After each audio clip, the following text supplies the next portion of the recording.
Morning, everyone. Welcome to another This Might Hurt. I have not shuffled the cards yet. Happy Wednesday to you. I woke up all day thinking it was Tuesday. All day, like it's been a whole more than an hour. I don't know why. My days, I wake up and it's like I can't orient to the actual day or date for longer than normal, I would say. It's very strange.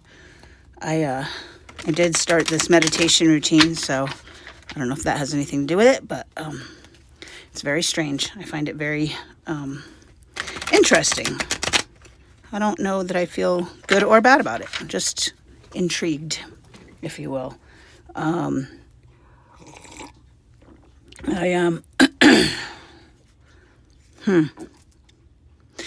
it's a very contemplative day. So let's see what the energies are for today.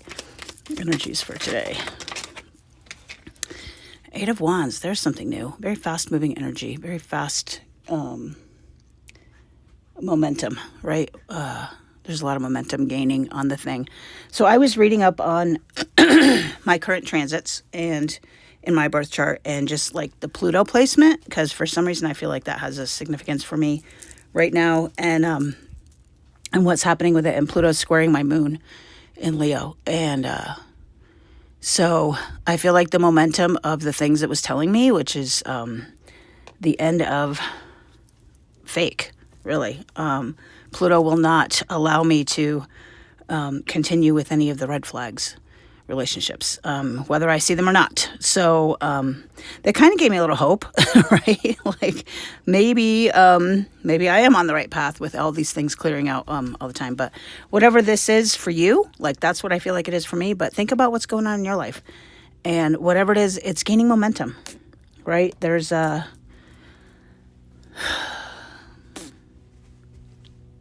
trying to think of the right way I want to say this besides momentum, but it's like a slow burn, if you will. Like it started out really slow. Like I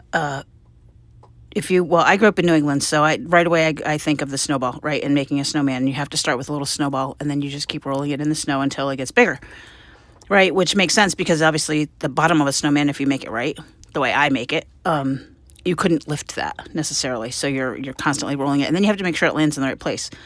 I feel like that's this level of momentum, right? We're at the tail end of making that snowman, and it's just getting bigger and bigger and bigger. This energy is getting bigger and bigger and bigger.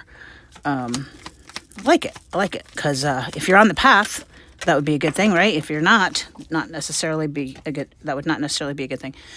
Ten of Swords. We saw this before. So as that momentum builds, we might feel a little we might have this suffering, right? Feeling like now the Ten of Swords typically will show a character or a current, I guess they would call it, with swords stabbing them in the back. And it doesn't I don't always see it as being stabbed in the back, but I feel like this one is feeling like you've been stabbed in the back way too many times. And think about that, like you just feel like you've been stabbed in the back. Doesn't mean you were, because swords are all about thoughts and words.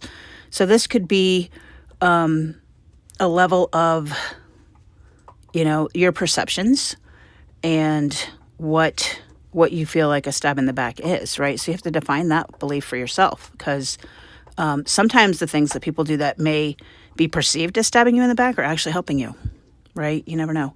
And make sure you're not doing this to yourself, beating yourself up too much, taking too much crap out on yourself. Like, guys, we're human, right? We're human. There's never going to be a perfect, because perfect doesn't exist.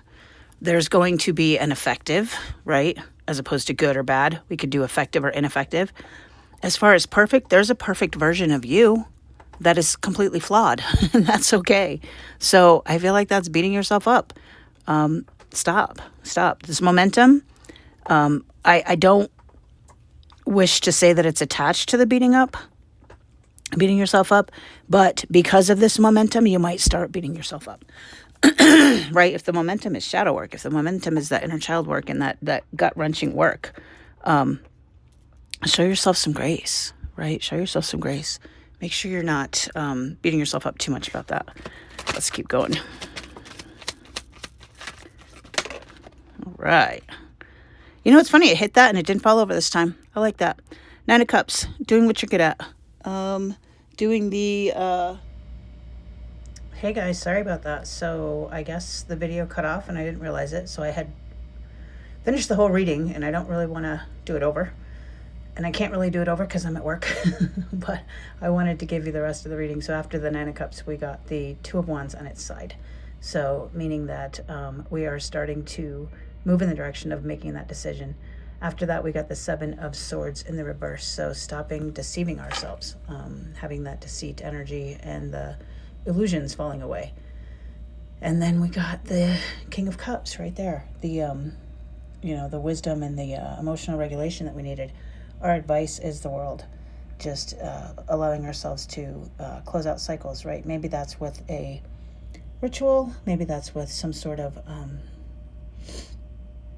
grief ending and new beginning, right? Letting the new things come in. Our what we don't see coming at the bottom of the deck was the Sun.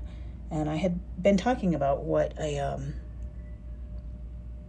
puppy and a baby have in common, right? So they're the fully present and being fully engaged in what they're doing without regard for anything else other than the present moment. So I just wanted to give you that closure. Hope you guys have a good day. Take care.